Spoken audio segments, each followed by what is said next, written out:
दोस्तों कुवैत की 2 से 3 बड़ी अपडेट जो आ रही है वो आप तक पहुंचाने वाले हैं। आप लोगों से गुजारिश है वीडियो को शुरू से लेकर आखिर तक जरूर से देखें। दोस्तों वीडियो को लाइक भी जरूर कर दें।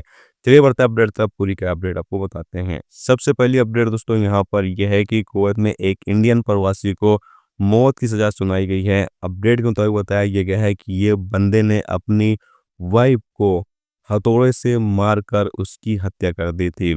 हुआ कुछ यूं था कि बीवी ने इससे पूछा कि जो खर्चा घर का चल रहा है वो कितना खर्चा हो रहा है, कितना नहीं हो रहा है, मुझे आप बताएं। और इस बात को लेकर दोनों के बीच विवाद हुआ, जिस पर शौहर ने यानी हस्बैंड ने अपनी वाइफ के सर पर हथौड़े से वार करके और जब तक मारता रहा जब तक उसकी जान नहीं चली गई, और जिसके बाद उसकी फौरन ही मौत हो गई।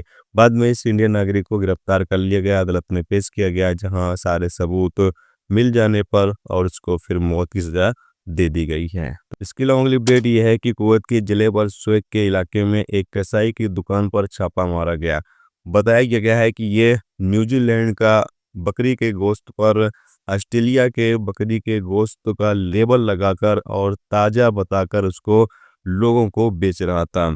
लगभग इसके कब्जे से 1 टन से ज़्यादा ऐसे गोश्त जब्त किए गए, जिस पर गलत स्टिकर लगाकर, गलत लेबल लगाकर और इसको ये बेच रहा था। जबकि इसके पास जो काम करने वाले वर्कर थे उनका भी हेल्थ इंश्योरेंस एक्सपायर हुआ पड़ा था, और साथ में लाइसेंस भी इसका सही नहीं था, और गोश्त भी खराब था, सही नहीं था, और उसको ये बेच रहा था। इस बंदे को गिरफ्तार करके आगे अधिकारियों को सौंप दिया गया ताकि आगे इसके खिलाफ कानूनी कार्रवाई की जा सके। दोस्तों ये थी कुवैत की 2 बड़ी अपडेट जो आप तक पहुंचा दी गई।